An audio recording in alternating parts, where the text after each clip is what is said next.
je reçois un homme hors du commun. Un homme qui défend, une idée très singulière, celle que, autour de nous, vivent des hommes. Des hommes qui sont dotés d'écailles. Des hommes qui sont situés sur les plus hautes marches de la société. Et ces hommes seraient des reptiliens. Je reçois donc aujourd'hui le président de la Ligue anti-reptilienne. Bonjour, monsieur le président. Oui, bonjour. Et ne faites pas semblant de ne pas savoir de quoi je parle. Pardon? Oui, je vois clair dans votre petit jeu, vous devez sûrement en faire partie, ou au moins être complice. Car c'est bien connu, les reptiliens ont pris tous les postes liés au pouvoir. Écoutez, monsieur, je peux vous assurer que je ne suis pas un reptilien. La preuve en est, je vous invite ici, dans cette émission, pour en discuter. Faites voir. Ouais. Mhm. Vous n'avez pas les yeux verts, la taille ne change pas, la langue, tu parles la langue, elle ne sort pas souvent. Oui, tout semble en ordre.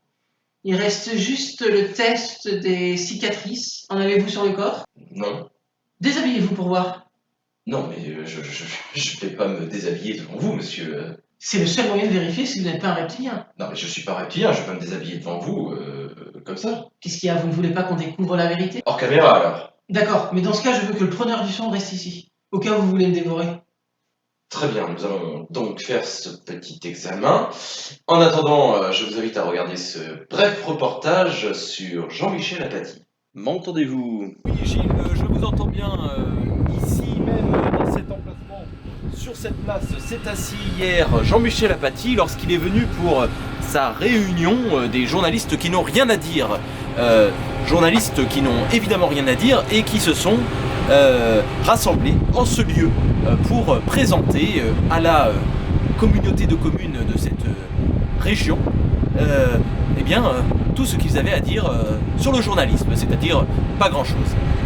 Je vous laisse l'antenne. Rebonjour à tous, nous sommes de retour avec le président de la Ligue anti-reptilien. Avez-vous été satisfait de l'inspection de mon corps, monsieur? Oui, je peux affirmer que vous n'êtes pas un reptilien. Encore que, il faut se méfier. Vous pourriez m'avoir dupé, car les reptiliens sont très intelligents, vous savez. Est-ce que je pourrais poser mes questions maintenant? Oui, bien sûr. D'où viennent les reptiliens? D'après nos sources, ils viendraient soit de la lointaine constellation Draco, soit des profondeurs de la Terre. S'ils viennent de l'espace, ils utilisent sûrement la force négative de la troisième dimension. D'accord, et pourquoi sont-ils sur Terre?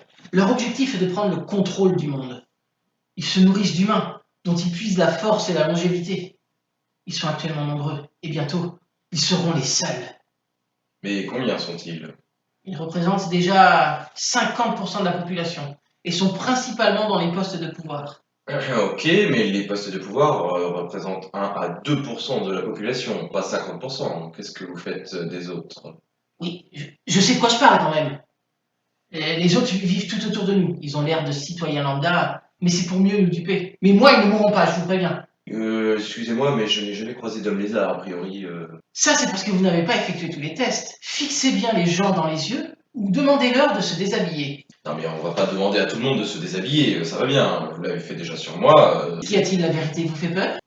Ok, je vais vous poser une autre question. Est-ce que vous avez déjà vu un homme se transformer en reptilien, ou un homme reptilien, ou je ne sais quoi, ou n'avez-vous vu que des lézards? Écoutez, je vais vous raconter une anecdote. Je suspecte mon voisin d'en être un. Je regarde chez lui plusieurs fois par jour, et un jour il a reçu une personne chez lui qui n'est jamais ressortie. Je trouve ça suspect. Il a dû le dévorer afin de profiter de sa longévité. Donc vous avez surveillé pendant toute la journée votre voisin. C'est bien ça. Oui, moi et certains camarades de l'association anti-reptilien. Et nous n'avons vu personne ressortir. Ok, donc vous n'avez que ça à faire de vos journées, espionner votre voisin. Je travaille. Je ne dis pas où parce que je ne veux pas qu'il me retrouve. Mais si je suis pris ailleurs, un de mes camarades peut me remplacer. Donc vous faites des roulements. C'est ça. Autre question, avez-vous déjà songé à consulter Consulter qui? un psy? Non mais vous semblez ne pas comprendre. Ou bien les gens font partie du complot, ou ils nous prennent pour des fous sans raison. Je n'ai confiance qu'en mes camarades, car eux, ils ont passé les tests avec succès. Très bien, je crois que tout est clair. Merci, monsieur le président, pour cette fabuleuse interview. Mesdames et messieurs, nous allons clôturer cette entrevue. Je pense que vous avez bien compris que nous ne sommes pas seuls dans ce monde. Il y a des reptiliens, soyez vigilants. Ne vous faites pas dévorer. Oui, il a raison. Soyez vigilants. Il ne faut pas qu'il triomphe. Coupez.